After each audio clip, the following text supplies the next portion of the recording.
I've never seen drivers so excited but so nervous at the same time, because it's millimetres the difference between getting on that good stuff and going off the track. So third event of the season, as I mentioned, back-to-back super sprint rounds after being in Tassie last week. This is the home of 18 out of the 25 cars who come here and test, so they know it like the back of their hands. We break it down to 12 turns, and it's quite a wild ride. High speed as well. Mark Winterbottom has had a bad qualifying run after posting 4 pole positions in his career here. He'll want to make a big move. Now's the time for Ford Performance Racing to step up. Well, this is always the most anxious part of the race for me. I'm sure it's the same for most of these guys out here. The heart rate's starting to go now. Making sure you get one of these cars off the line is just critical. The result at the end of the day, a lot of the time it's determined by how good you get that clutch and that throttle application and the combination just right. I'm going to be watching Shane van Gisbergen. He's got a couple of tram tracks away from the start there. It's going to be interesting to see if he can get down there before Fabian, but it's going to be a drag race.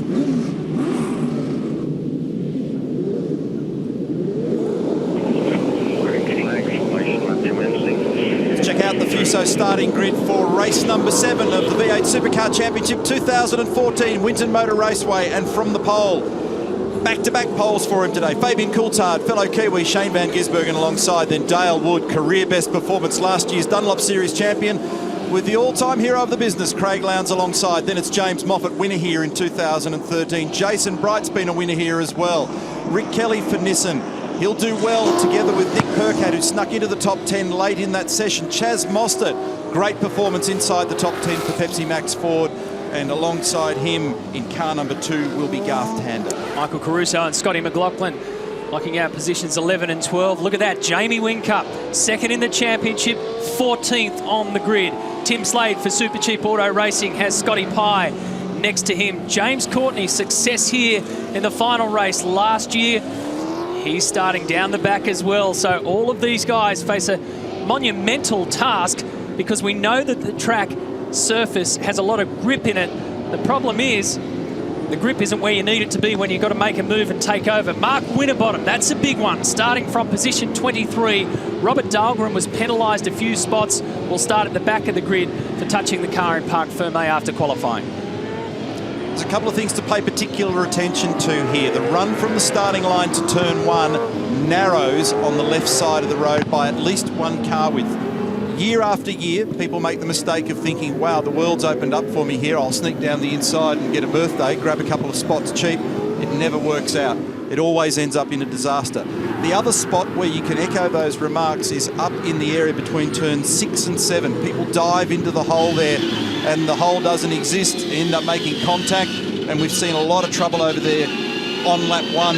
In fact, if you look at safety car analysis, Scapey, the first couple of laps are typically where the high risk is here. Absolutely, Neil, and what will happen, and all the drivers have commented so far, we're on board a huge amount of cars throughout today's coverage. Will Davison in the Erebus Mercedes E63, but when you get offline, so this dark section of road where the grip is fantastic. They're all saying, how good is that? But when you get off it and you get outside those tram tracks, you will go off the road. That will cause the safety car. Most wins at this circuit, John Bowen, Glenn Seaton, 5 victories since all the way back in 1985 when the Australian Touring Car Championship first started racing here. But the current drivers in this crop, Russell Ingall, Garth Tander, Jason Bright, Jamie Whincup and Craig Lowndes, have all found the checkered flag 4 times. It's a couple of Kiwis at the front. So which manufacturer will take out the first race of the day? Getting tighter and tighter. Remember, Nissan had victory here last year. In fact, so too did Ford and Holden. Stop. It's a lottery. Fabian Coulthard to start from pole position. The Gears is next to him. Dale Wood and Craig Lowndes behind them. This circuit is like chewing gum. Who can find the sticky stuff and make it count? Look at Lowndes go. Threads the needle. He'll get up into second, but they're 3 wide behind him.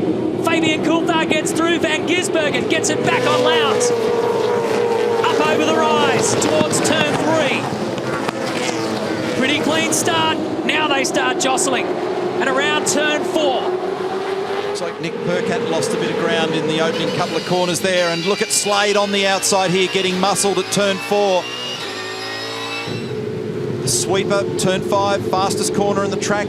right in the middle of the complex, and a problem for Robert Dahlgren. They've had to bring that car back to the lane. We'll get a report on that for you when things settle down. So Robert Dahlgren can't get a gear in that car. Van Gisbergen almost stalled at the start with that grippy surface in front of him. He actually hit it with a clutch and it almost stalled. That's why he's back where he is. This is pretty lively.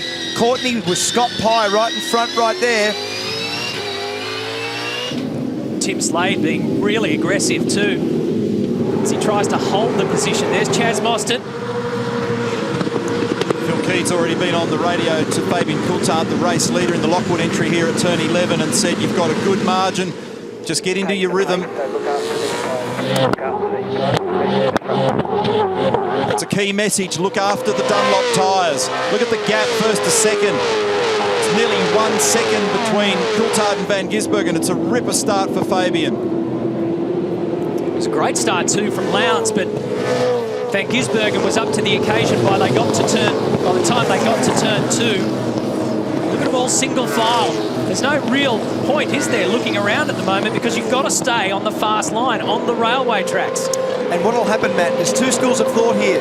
When you're on the dark section of road where the high grip level is, the tyres have more grip, so you have to use that grip level and make sure you don't exceed it. Don't go outside that tram track area. But if it is faster and it uses the tyre harder, it will knock the tyres around. You see Courtney down the inside of Pye. They're having a pretty healthy battle in the first couple of laps. So there's one school of thought is there's less wheel spin, the tyres will hang in better. On the other hand, you're going faster, you're loading them more, you create more heat, and they'll hurt the tyre worse. So we'll have to really watch this, because as this race unfolds, some cars will suit that, other cars won't. Fabian Coulthard at the moment, very impressive start. 1.2 second lead over Van Gisbergen in a lap and a half. We're riding with 7th place Rick Kelly there, chasing his teammate James Moffat. This is the battle for second, Van Gisbergen versus Lowndes. And checking that margin again, first to second, it was 1.1 on the last lap. He's just eked it out ever so slightly, Fabian. And Scafey, just to quickly add to your comments, very telling comment there from Phil Keat, his engineer, to Fabian Coulthard. Look after your front tyres. 650 horsepower rear-wheel drive car. When was the last time we heard someone say, look after your front tyres? 100%. Lap record that has stood since 2009, set by Marcus Marshall, gone in the first flying lap. 122.93 eclipses the 122.98. The other point of significance here is that the threat of the Petters safety car intervening in the first couple of laps didn't materialise. Here's the replay of the start. Watch Lowndes, great jump. For Shane Van Gisbergen, nothing like the leap that he was looking for. Dale Wood well positioned and covered himself nicely down there on the inside as well. Did you see the chug-a-lug from Van Gisbergen? Had to punch the clutch a couple of times to get it to launch. That's him on the outside in the VIP Pet Foods entry. He holds position though, which was a bit remarkable given how tardy it was away from the line. Mind you, Fabian got an absolute beauty. It always distorts it. Here we are on board with Jamie, trying to split the pack. He had to lift the throttle then because that gap just completely vanished as McLaughlin went to the left. This gives you an understanding of the urgency at the start. Up to the old pit straight. McLaughlin dives to the inside and covers, and we're back live.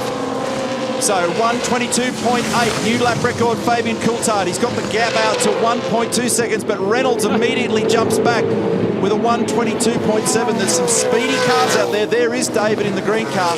We gave him a fair beating up in the V8 Extra program earlier in the day. He did a great job in qualifying for our next event later today in race 8. And he's got some pace, but hard to use it in that position at the moment. He's 15th behind Lee Holdsworth, who also had a very strong day yesterday, but couldn't convert in qualifying in that frantic 10-minute early. It's almost a question of how low can they go time-wise, and it's interesting that the three guys who have now posted 122.7s are trailing each other, Reynolds, Slade and Courtney. And what's interesting too, Matt, is that because they're all staying on this dark, what is the groove line that has the high grip, in the early part of the race, you've got no choice. So they're all there. So we're on board with Reynolds, and we can see there that everyone's on the same line. No one's game to go out. But when the tyres start to go away, there will be disparity in performance. You'll have to go past people. So that's when you'll see some mistakes and some drama. Does it make it harder for the guys who test here and know this place like the back of their hands when they come here and it's a completely different circuit? Do your braining? Oh, look at this. Here's a move. the first one. Up the inside. So there was a little mistake there from the Nissan, and that gave him the opportunity. But look, Reynolds on the inside as well.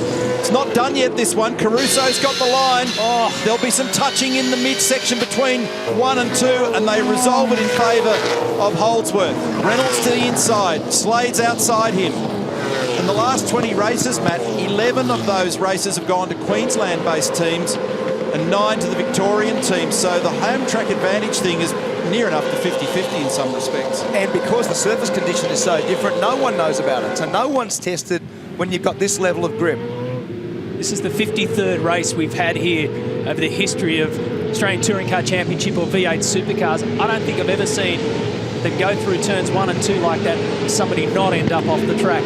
New lap record again for Coulthard on that last lap, a 1:22.6 for the Kiwi. He's got the margin out to 1.8 seconds. Our focus is this battle for 2nd, 3rd and 4th. Bright is really giving Dale Wood, his teammate, a hard time at the moment. Spare a thought for them at Brad Jones Racing. They've got this man in the lead of the race. They've got Dale Wood in position 4. They've got Jason Bright in position 5. Nice job from the boys from nearby Albury. Pretty good weekend so far at Brad Jones Racing as Fabian Coulthard, the flying Kiwi, leads the way at the Winton 400.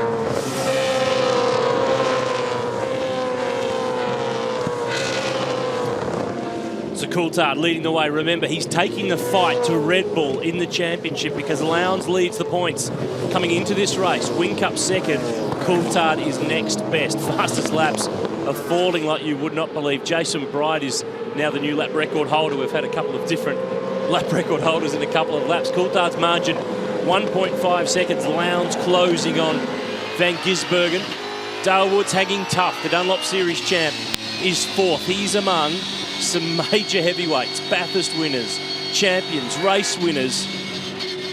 And the reigning Dunlop Series champ is running with them on the back of his best ever qualifying. We're on board here with David Reynolds, Bottle Ford in 15th place. Michael Caruso is up in front in the Norton Nissan. McLaughlin in front in the Volvo. Holdsworth in front in the Mercedes. And the front of this queue is Nick Percat, who sits in 11th. So he's lost a spot now to Jamie Whincup, who's managed to jump up to position 10. But it's nose to tail. It's a pretty standard Winton race, but with a bit of a different racetrack to play with. Remember, it's 34 laps. It's 100 kilometres. It's very much a sprint race. This first of 2. It's part of the super sprint, part of the season in V8 Supercar Racing.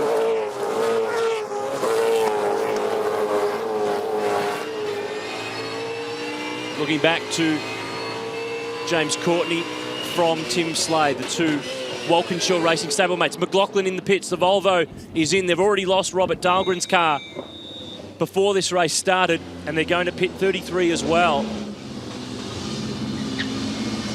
So the Kiwi is in the garage, and the Volvo Polestar team go under the bonnet. So we'll keep you up to speed with what's happening down there at Gary Rogers' team. So that moves these guys up a spot. James Courtney is 16th. We're watching him from on board with Slade. And then the 2 Wilson security cars. David Wall, Scott Pye, 17th and 18th for Dick Johnson's team. Davison next. Winterbottom is 20th. Hasn't really been able to work his way right up through the order. It's lap 7. Let's rejoin Matt White.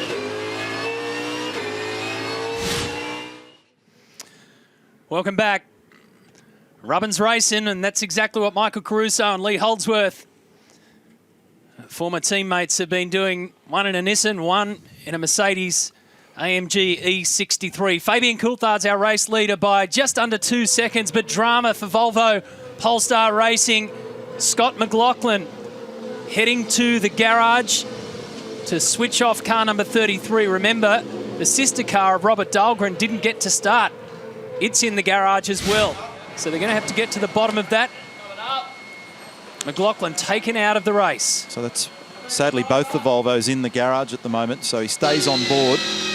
When you stay on board, that typically suggests that they feel it's something that they can fix. We'll get an update as soon as possible. So here's James Courtney, car number 22. He's nibbling away at the moment at his teammate, Tim Slade. 23 cars left out there. 12 out of those 23 have done fastest lap times. Everybody's taken a piece of the pie.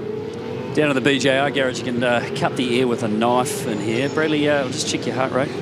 I am a doctor. I've seen you operate. Look, it's all going pretty good at the moment. Fabian's trying to drive the car as straight as he can. A lot of laps around here, but obviously we've got Dale Wood and Jason Bright in our sister cars, you know, well in the race as well. So it is, it's a little nerve-wracking. A super job by Dale. I mean, you know, he hasn't been in the main game too long this year, and you know, he has had a little bit of a struggle, but this was just fantastic to see.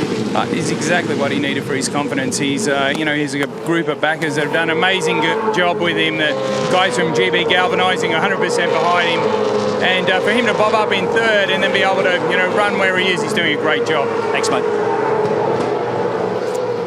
Dale won the Dunlop Series last year, we know that, but he also won the round at this circuit on way to that title. He's a real character.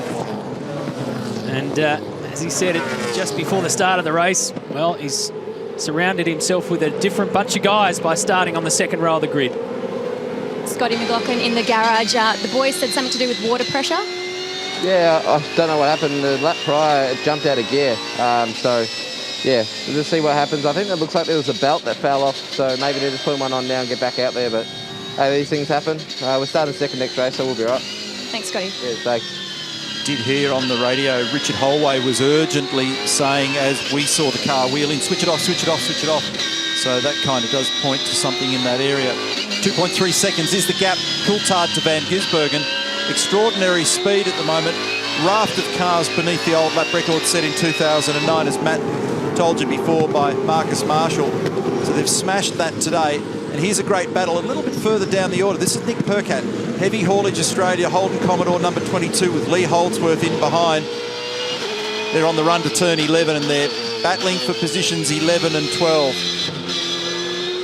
Mark Winterbottom, we're looking at him as well, car number 5. How's Frosty down in 20th position? Got Russell Ingall behind him as he tries to forge forward.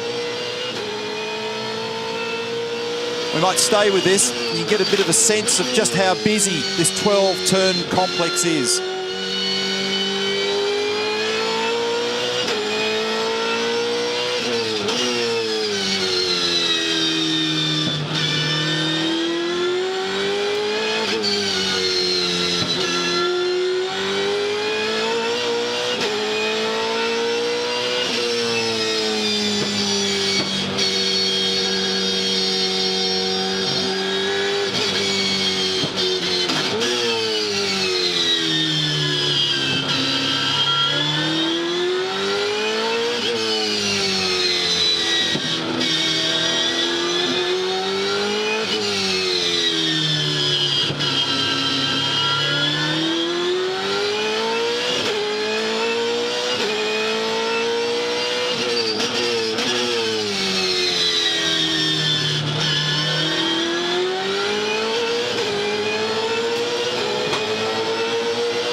Scotty Pye to the right at turn 11, 2 by 2. He hangs on, snatches a bit of road back out, and he cops one. Frosty gives him one for his trouble. Will Davison loses a spot at turn 12. And he's reporting bent steering straight away. So the problem there for Will, when you're on the outside at 11, very, very difficult. And we were riding there watching all that. What was interesting for me, Scapey, we were doing Marcel Marceau in the commentary box, hand signals, but a lot of throttle percentage in the mid-corner in places where we don't normally hear it. And here it is again in replay. I'll come back to that. So this is the little bump and grind between 11 and 12. Bang! Front right corner.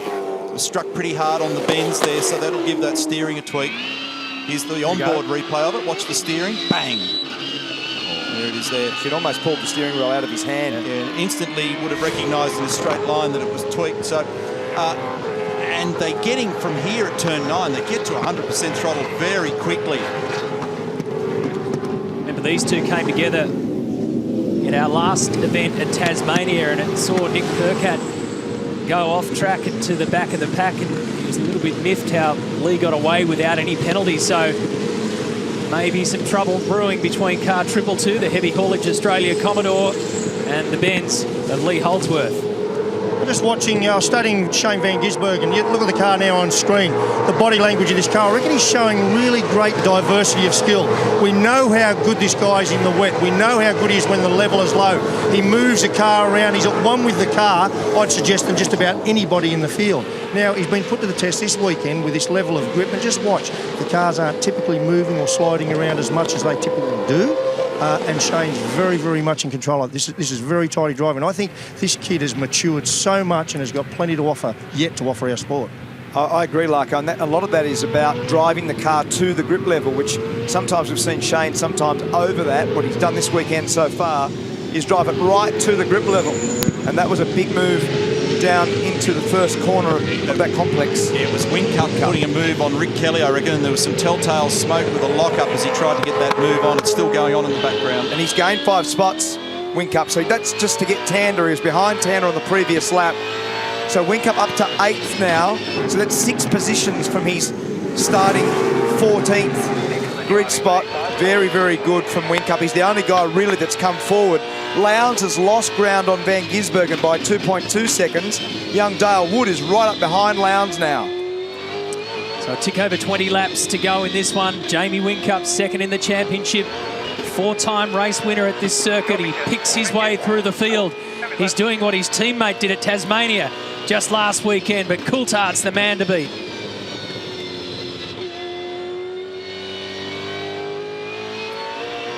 Are we right on board with the reigning champ? Jamie Wincup, P8.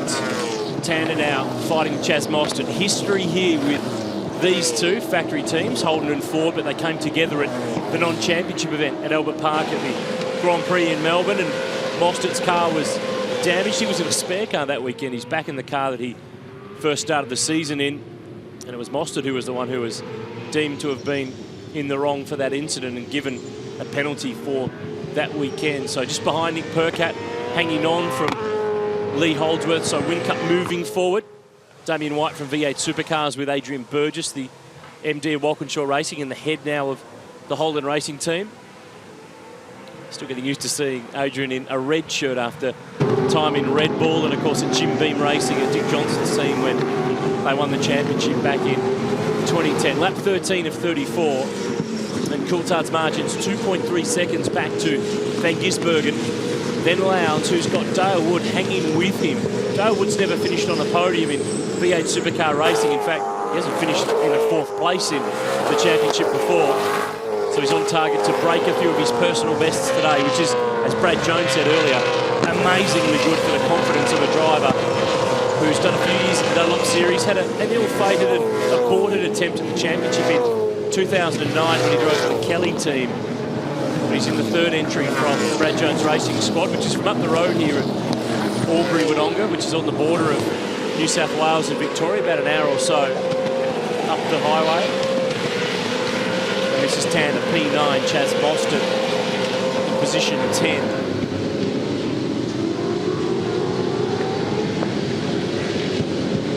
But it's still looking like, oh, Holdsworth in the background making a move on Percat. Does he get it done? Not quite yet. Percat keeps the nose in there in the HHA Commodore. Side by side again. Holdsworth needs to keep the nose in here. Percat gives him a little bit of room because he knows he's going to be there. Caruso's watching and waiting, and Percat manages to keep in front of the Merc. But Caruso lines up, Reynolds lines up, Courtney's in there as well. Coulthard, though, still leads the way. It's lap 14 in race 7 at Winton. That's our 7 Sport mega wall for you on the huge sporting Saturday afternoon. Curb cam down there at turn 12 as they unleash onto the front straight and work their way up to 225 k's an hour down to turn 1. Race control yet to be activated. Pit lane, nervous times at Ford Performance Racing. And Garth Tander is being hounded by FPR's Chaz Mostert. As predicted, Nick Percat and Lee Holdsworth are getting their elbows out. Just in the break, there was a little exchange between car triple 2 and 4. Every time Lee tried to have a look on the inside, Nick was up to the battle. Back to James Courtney we go. David Reynolds in front of him, so James is 15th. In front of Davey. You can just see there the yellow Nissan, the Norton Hornet of Michael Caruso. Thanks, James. He's a good cameraman. They're all essentially doing all but the same lap speed, up and down the field. Turn 10, so you should be okay. So that's Scott McLaughlin just rejoining and getting traffic advice just so he can drop back into the race without causing any disruption. So it's a 2.7 second margin, Coulthard to Van Gisbergen. But up and down the field, they've all got pace. And it's a bit of a waiting game at the moment. We'll see whether or not any of these tyres trend away, whether they start to wear and hurt. And it's an important one for Scott McLaughlin to get back out there for a couple of reasons. It's going to take him out of our which manufacturer equation, no question. But remember, 7th in the championship, McLaughlin, and he will start the next race from 2nd. Oh, what a move! Caruso. When I heard McLaughlin go past, oh, here we go. I actually was about to say that I heard it running rough. Well, it's running pretty rough now, so he's off the road and he'll need to shut it down. So it's, as it went past the comm box just after the remark about him departing and trying to avoid traffic, it sounded awful. And Richard Holway straight onto him to shut it down.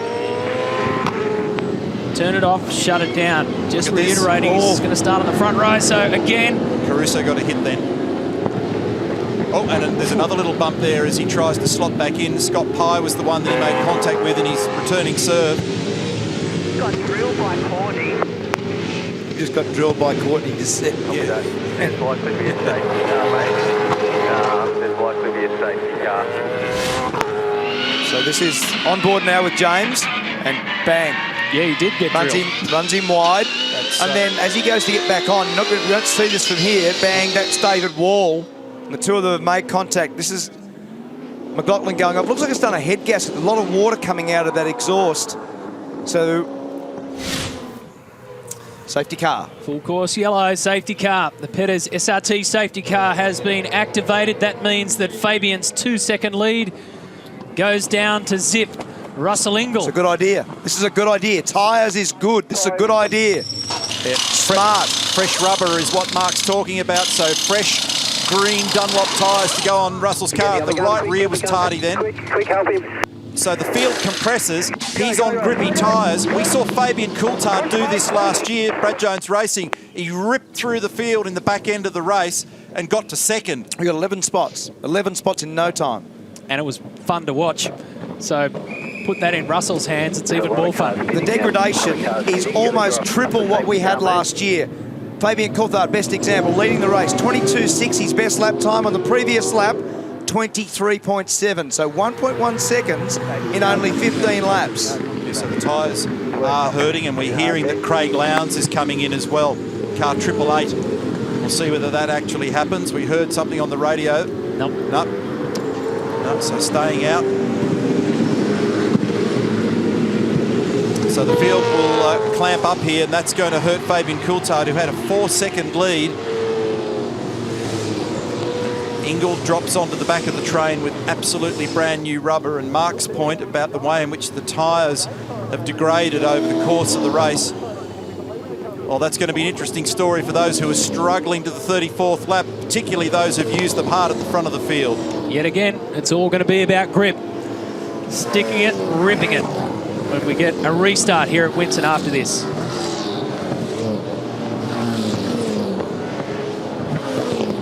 But it's no shock that there's the appearance of the Peters SRT Chrysler safety car on the track, because it always tends to appear here at Winton. We haven't gone a full event for, well, over a decade since the safety car didn't appear, and Scotty McLaughlin's cooking. The Volvo is slightly smoky. Well, wouldn't mind getting out of that if I was him. It's probably not good for the health to breathe in a little bit of that. So safety car's out, field is controlled. Fabian Coulthard is the leader. We'll watch Russell Ingall. Let's see how many spots he can grab the enforcer, who was at the tail of the field anyway. Nothing to lose. Come in and throw some tyres on that Repair Management Australia Commodore and fire back onto the back of the queue and see how many he can pass, who of course have used 17 laps worth of tyres. The recovery team's moving away. A Nissan towing a Volvo. Something different. Gary Rogers and Frank Adamson from V8 Supercars. And as McLaughlin said, he at least gets to move back to the front of the grid for the second race later this afternoon, where he starts on pole alongside Fabian Coulthard. So it's been a Kiwi lockout for the front rows so far today in the Winton 400 as the field rolls on by the stricken Volvo as it's towed on back. So both Volvos out of the race, with Robert Dahlgren, the Swede, and also the Kiwi Scott McLaughlin. So 23 cars left in this race, with Coulthard, Van Gisbergen and Lowndes 1, 2, 3. Best Nissan, James Moffat in 6th. Best Ford, Chaz Mostert in 10th. Best Mercedes-Benz is Lee Holdsworth, the Erebus team, in position 11. And best Volvo, well, it's probably this one because it's the only one that's moving at the moment, albeit not under its own power. So this time across the line is 18 down, 16 laps left to run. Remember, it's 75 points for a win in this race, another 75 on the line this afternoon, and 150 tomorrow. So still plenty of points. Have a good look at the track there in turn 1. You can see the grooves and the areas where the resurfacing's been done. This is interesting. Lots of questions here. How far can Ingle move up through the order? How much is the difference between the tyres that he's put on now and what the rest of them have got on? Can Dale Wood get on the podium? He'll have to bump Craig Lowndes off it, which is a big mission, the 3-time V8 Supercar champion. Coulthard leads the way. We're under safety car. We're on lap 19 here at Winton. First of our 2 races this afternoon is still a lottery. So Russell Ingall has come in and got new tyres under this safety car. Means he goes to the back of the field. He's now in position 23. So what do you reckon? Can the Enforcer make the top 10 from here? Let us know. v8supercars.com.au/vote or use our 7 Sport app. He's got form 2 years ago. He started the race from 23rd and finished 9th. So we'll be tracking the Enforcer's progress as he has fresh rubber on. They've removed car 33, but not without a bit of a smoke screen for poor old Scott while he was waiting to get a ride out of there. And it's just been a disastrous start to the day for Valvoline Gary Rogers Motorsport. Murph. I was watching all the gaggle of cars from about Nick Percat back just before that safety car, and you get a sense that there's a fair bit of frustration going on in that pack just back from him. He lost a spot to Lee Holdsworth just before the safety car, but you can just see the guys are starting to get anxious. They're starting to try and find a way to get past and move up the field. You can see Mark Winterbottom hasn't made much progress at all, but that intensity, I reckon it's far from over. I reckon we're going to see some action in that pack back from about 10th or 11th. I reckon you're dead right, Murph. And the thing that's interesting now is I would have put fresh tyres on Mark Winterbottom also back in 18th. So get ready for the restart here, because Fabian did a very good job of not using the tyres too hard. Lowndes was battling. Remember, Fabian can go whenever he wants when he gets to the acceleration zone boards. He's in the zone now. And look at Van Gisbergen trailing him. In fact, he's so close, Van Gisbergen can have a look by the time they get to turn 1. Oh, there's going to be contact here. Oh, manages to get on safely. And then he got whacked. Slade off into the fence, lost it backwards. That was clumsy. And there's Courtney, a lot of damage to the front of the HRT car. And that's probably going to trigger another safety car unless they can get that bit of bodywork away from there. Oh, look at this. Tander's in the wars as well. There is Tim Slade. We held our breath for a moment as he disappeared towards the fence. Can all that stuff be retrieved and grabbed out of the way? Hopefully it can, so we can keep racing. Oh, big trouble here. Percat makes massive contact with Reynolds, and off they go at 7. I'll tell you what happened. David Reynolds leant on Nick Percat. Percat went off on the inside of the track. And that's the result of him coming back on. So debris everywhere, cars firing off everywhere. Car 47 of Tim Slade has got the wobbles. Nick Percat's in the sand and over in the fence. Fabian Coulthard still leads the race. Rod Nash can't believe it that Davey Reynolds has been caught up in that. And we've got ourselves another safety car. Good call, Tim Shanken. You've got to put the safety car out there now. There's a spoiler on the road. There's Slade coming back in. Huge damage to the front of James Courtney's HRT Commodore. And Percat in the fence down off the back of turn 6. We just need to work out how we're going to get you back out. So just if you can give us some info as to car damage, I would appreciate it. That's Alex Somerset talking to Nick. So it all starts at Now, turn tyres. 1, and Winterbottom has to, doesn't he? Yeah. Copy that, Chippy. We're only doing the damage side. Looks like it's the left front. Is that the left front? Confirm. 2 people on the left front. 2 people on the left front. Thanks, Honk. Thank you.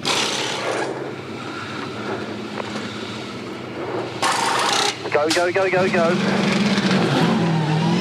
Well, they've chosen not to put any other tyres on the car.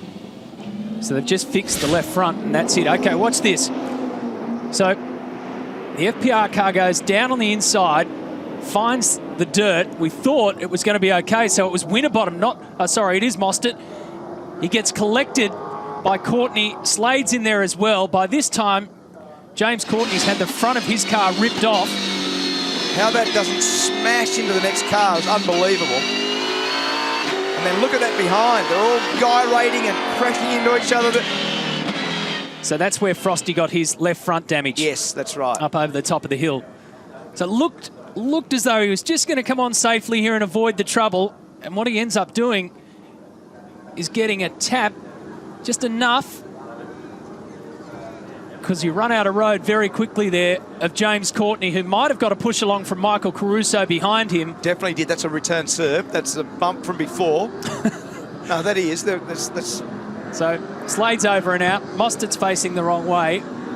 And James Courtney, mid-corner here, loses the front of car 22, which is where the damage of Mark Winterbottom occurred. And that's a great effort to get around in car 16 of Scotty Pye, because there's not much room between car and wall there. And Russell Ingall up to 14th from the back on fresh tyres. And he hasn't used them yet. All he's done is just come in, taken himself out of the trouble, stuck some tyres on, and he'll roll out there. When they do finally get back underway, he'll have real grip. There's a lot of damage on Winterbottom's car then, but now. Yeah.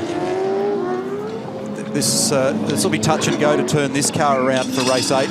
Looking at the front of it, that's why there'll be massive urgency to get it back and get it resolved. Here's the replay of what happened at turn 2. They are literally spread-eagled everywhere. That to the left of screen is Winterbottom, where he copped some damage. There's Courtney emerging with bits flying off it.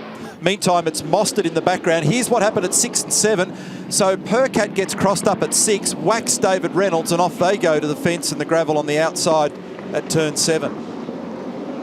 And Alex Somerset was talking to Percat to try and get an understanding of what needs repairing. So it didn't look on that angle as though Davey Reynolds made contact with Nick Percat, but Percat ended up in the dirty stuff on the inside of the circuit, lost control by the time he got back on. So you'd have to say that the Bottle-O racer was an innocent victim in that one. A steering arm busted on the front right-hand corner of Tim Slade's car, so that's going nowhere. So they've got it on the go jacks and roll it into the garage. So these are Walkinshaw racing cars. They'll be diving into the truck to get bits out there. So that's Courtney being wheeled back in as well. It's a traffic jam to get back to your garage. So remember the car 222 Percat entry is also Walkinshaw Racing. So in the space of 30 seconds, 3 of their 4 cars have copped a whack. Garth Tander is left flying the flag. He's in 7th, car 2 at the moment. And Tander did a really good job at the restart because Whincup was in front of Tander. We saw him pass him just before the safety car. This is it. It's on board with Dave. Bang! So that's great. So for some reason, I don't fully understand why Percat ended up on the grass on the right at turn 6. So maybe he got a little bump as well that triggered all that. But once he got onto the dirt and the grass, he then fired back into the side of Reynolds. When the field gets scrambled like this, as it did at turn 2 on that restart, they've got different levels of damage, dirt on tyres, people trying to get their rhythm back. This is when this stuff unfolds. He's making it easy for you to vote yes, Russell, because he's already up to 14th. So when we first asked that question, he was 23rd. And as you guys just pointed out, he hasn't had to do anything to get those spots already on those new tyres. So they're still pretty much shiny and green. Okay, last time around, Shane Van Gisbergen was stuck to the back of Fabian Coulthard. This time, Coulthard waits a little bit deeper in the acceleration zone. They've got to be careful not to overtake before they get to the control line.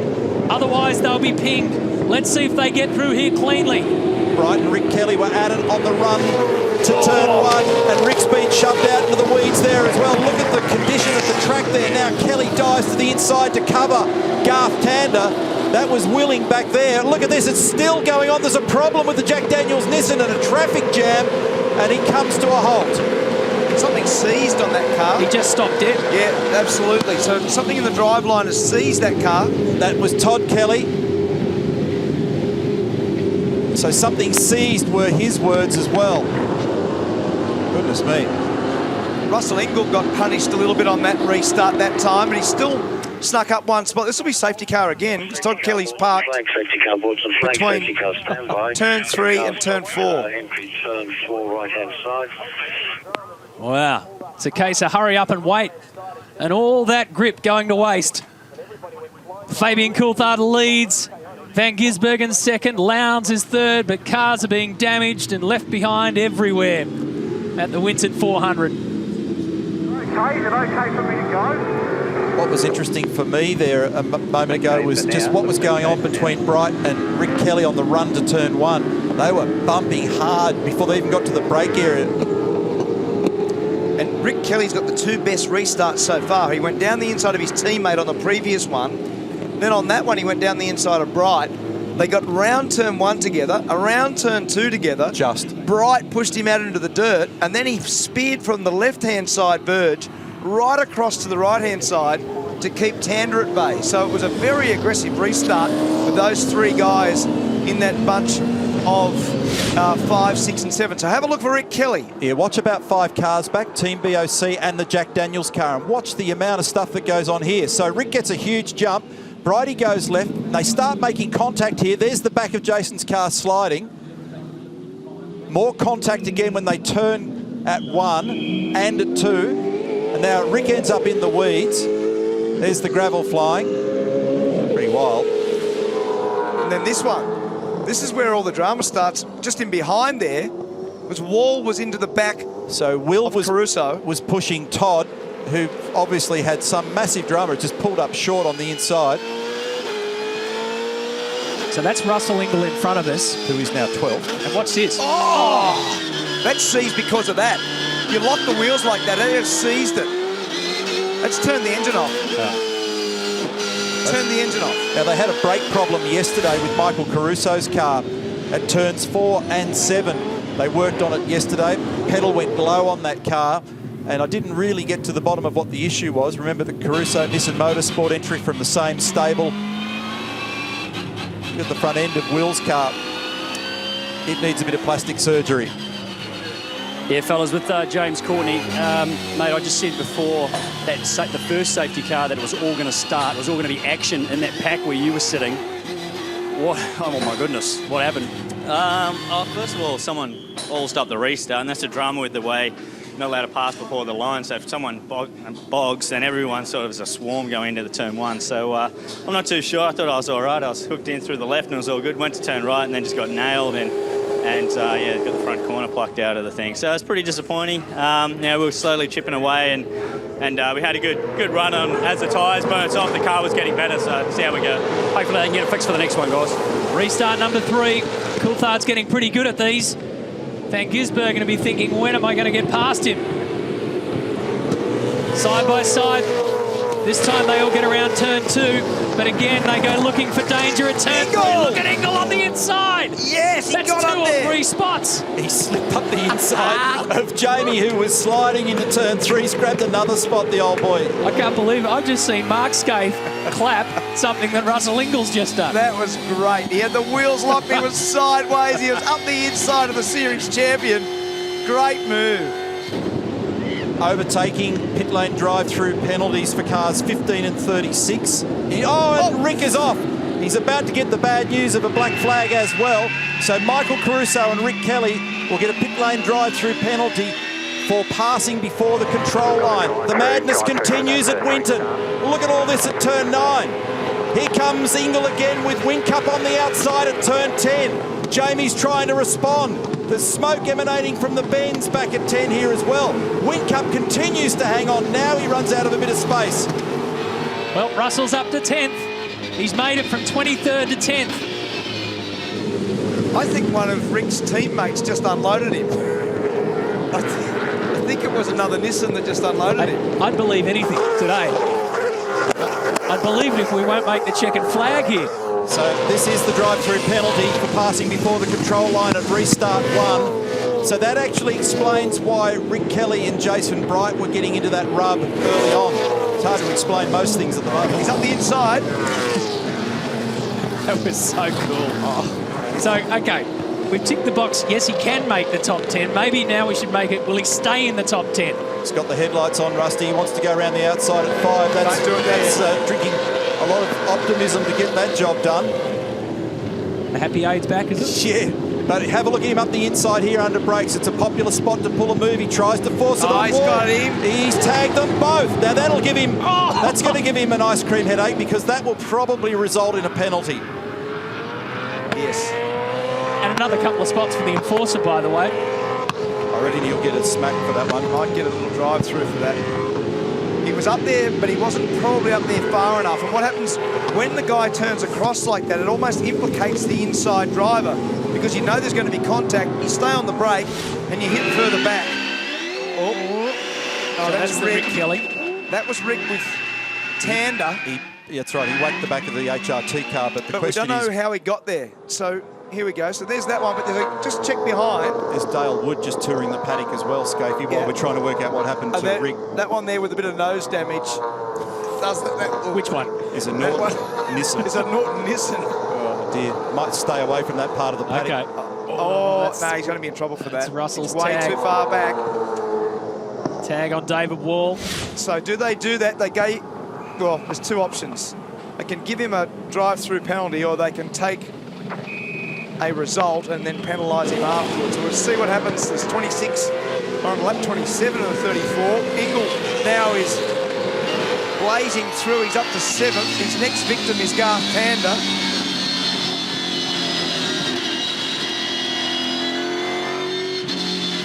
So he's already got Garth, Scafey, so he's up to 6th. So a few free kicks, a couple of kidney punches, and Russell makes his way deep into the top 10. Tell you what, there's going to be a lot of work to do in this pit lane to get these cars ready for the next race. Huh? A big time. Basically, this train of events is all spun off the back of the problem for McLaughlin parking up in the middle. And then after that, it's just everything changed.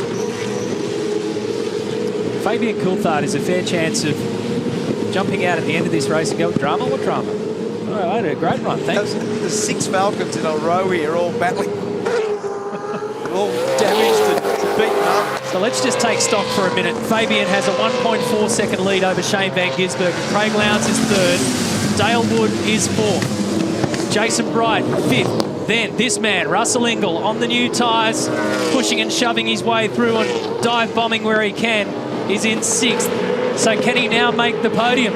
Let's rejig the question.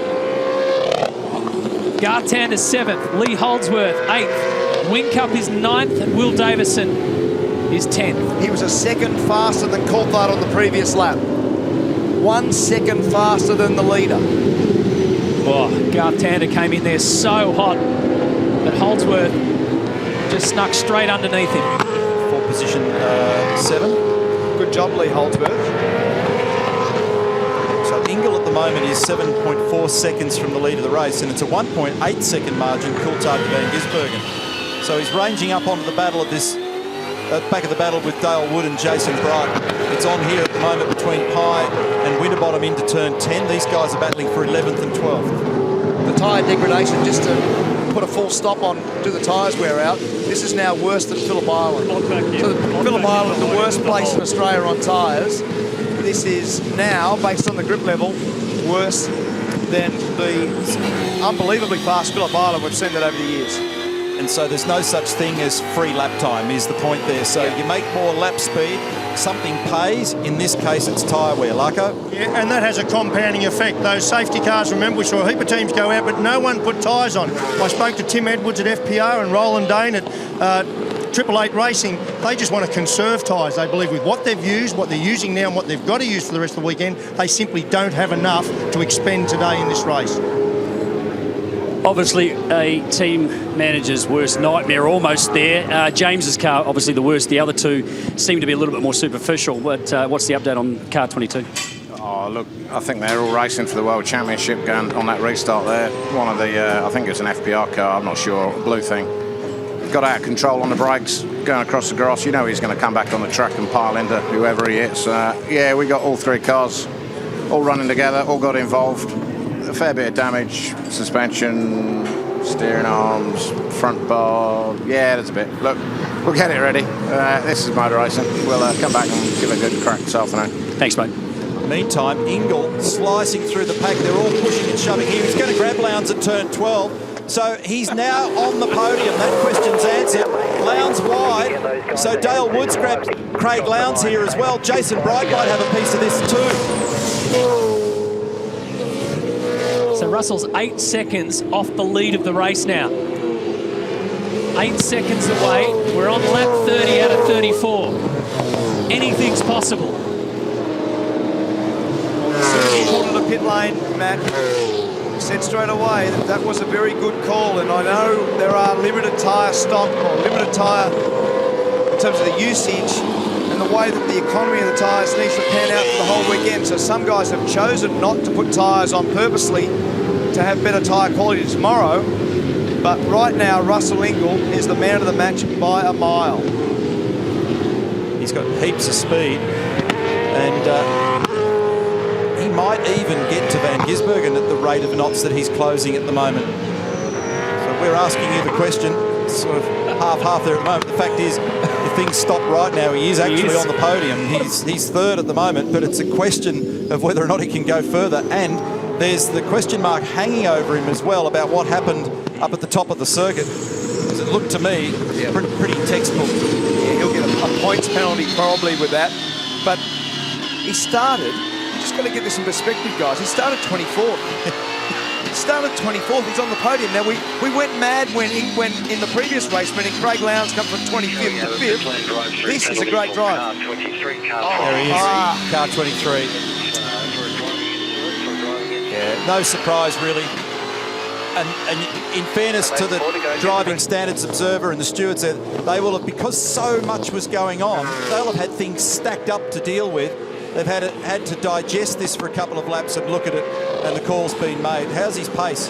But there will be a black flag. I reckon it's a good idea not to listen to Russell when he gets that radio message. But what that does, boys, is it puts Dale Wood now on the podium. That's fantastic. Dale Wood on the podium.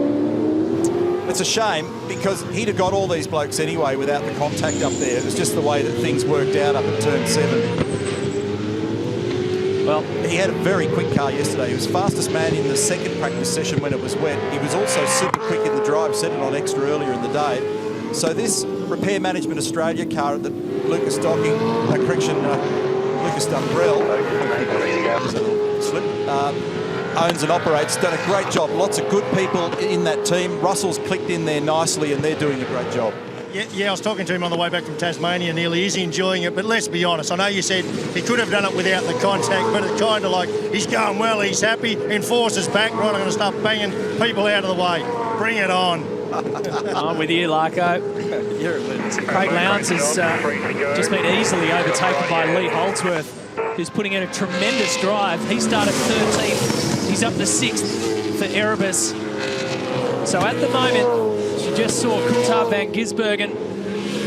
Russell Ingle's still on the timesheets as third because he hasn't gone through pit lane, but Dale Woods currently on the podium.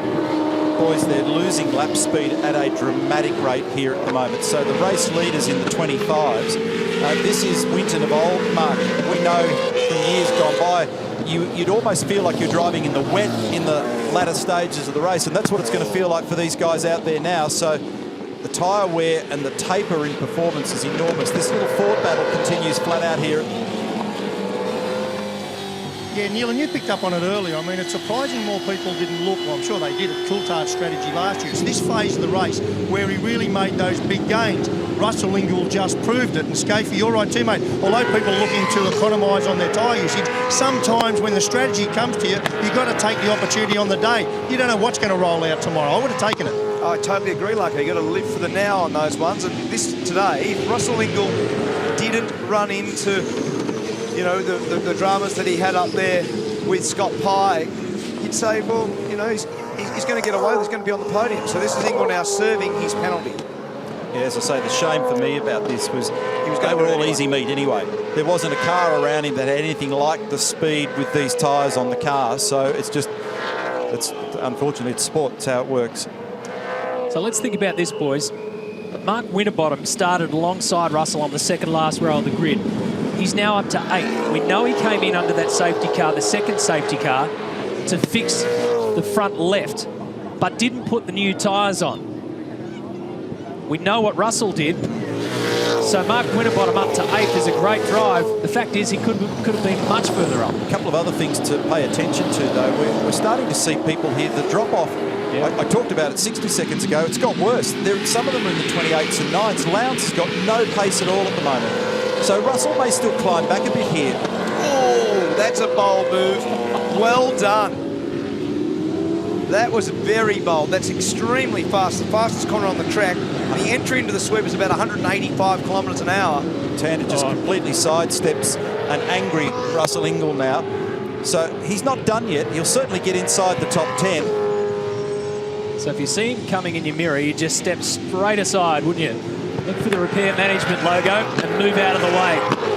Because there's a couple of things here. He's still got good rubber. And he'd be furious. There's Coulthard, 3.5 seconds ahead now of Shane Van Gisbergen. So he's dropped his fellow Kiwi. And he's on the charge to his first win since Austin, Texas. And this man, 30 years of age, winner of the Dunlop Series last year, steps up full-time to the main game. He's had a little taste here and there, but Dale Wood is going to be on the podium in just 3 kilometres worth of racetrack to go. There's Whincup and Lowndes. So Lowndes in 8th, Whincup in 9th. Russell gets past David Reynolds, so you're right, Crompo into 10th. Look at the condition of the track up there. So you can see those dark lines on the road.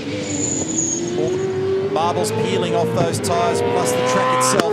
This guy's done a remarkable job. When everybody else has just absolutely murdered their tyres, he's still got lap speed and a margin, 4.1 seconds, and the field got compressed 3 times. That's right. His drive today, I was just about to make the comment, very smart. He didn't go too hard early. He's made sure he's looked after the tyres, driven it very straight. It's probably one of the best drives I've ever seen him put on. Ominous signs too. He's got pole position for the next race. Hey, that is some awesome work. Sweet. What a drive from Fabian Coulthard. He said after qualifying he's getting a handle on this Jandal thing. Well, he locks in a victory at the Winton 400. Shane Van Gisbergen second. An outstanding performance from Dale Wood. First ever podium. That race, so fantastic drive. BJR fourth, third and fourth with Jason Bright. Lee Holdsworth in 5th. Will Davison crosses the line in 6th. Frosty up to 7th after starting 23rd. Then Craig Lowndes, Jamie Whincup and Russell Ingall. Craig Lowndes' last lap, man, is a 30.06. It's 3 seconds slower than Fabian Coulthard. That's how much trouble he was in. Yep, he was a sitting duck at the end of that race. So what might have been for the enforcer, he still would have had to have got past this man who led it from wire to wire. They were all talking about how they managed to stay on the tram tracks, that fine line between excess grip and the slippery outside that just sent you off into the grass. Well, Fabian Coulthard just watched it all unfold in the best place you can when you're a race car driver in your rear vision mirror. And they're also sedated at the start, weren't they? They followed each other, they stayed on the line, it was almost saintly at the start of the race until the lunacy, wasn't it? So look what happened when they started to look on the inside and on the outside. And 4 or 5 cars didn't make it to the end. A lot of work to do to get these cars ready for the next race. With fever, pitch work in pit lane. So he won 3 races last year. The last at Austin, Texas. Really good season.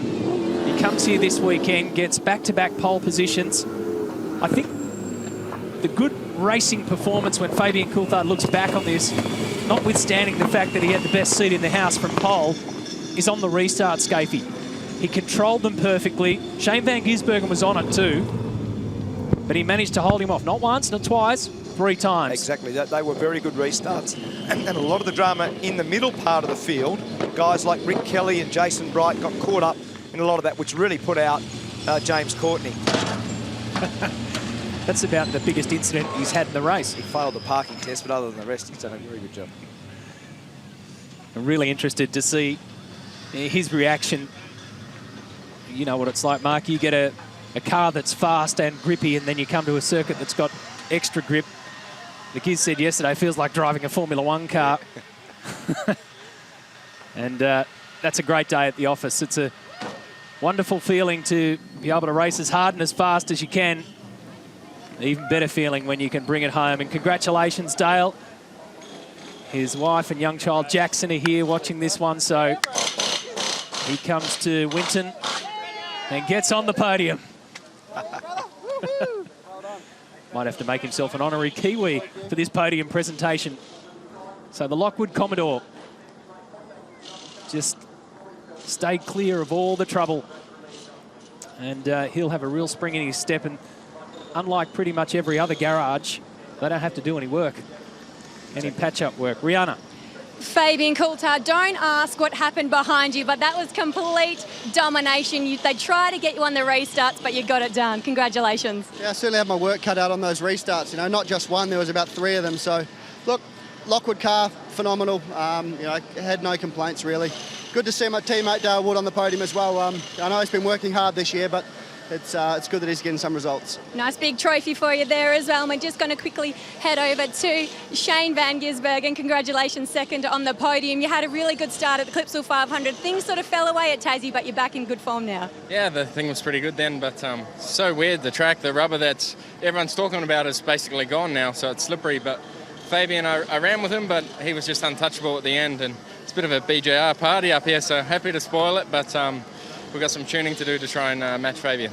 Congratulations. The girls will just hand over the trophies. And Dale Wood, how about that? Your best qualifying on third, and then to have this podium, your first podium in V8 Supercars with your teammate as well. I'm not going to do a Scotty McLaughlin and swear, but I'd like to. That was bloody awesome. We had a pretty crazy race, tracks falling to bits, and had to come in together with my teammate, which is never good. But when the boys said they were looking good for third, yeah, I was a fairly happy man. Congratulations, and we'll just bring in the trophy. The good thing is you get to do it all again in about an hour and a half's time. There are your podium winners for race 7 of the championship. BJR will be having quite a party this evening, even though we've got one more race to go and another one tomorrow. So they get first, third and fourth, split only by Shane Van Gisbergen. Both the Erebus Motorsports E63s inside the top 10, and so too our championship leaders of Lowndes and Whincup. Mid-pack, well, stories are plenty unfolding. Rick Kelly got turned around, Nick Percat, James Courtney, all the DNFs there on the restarts.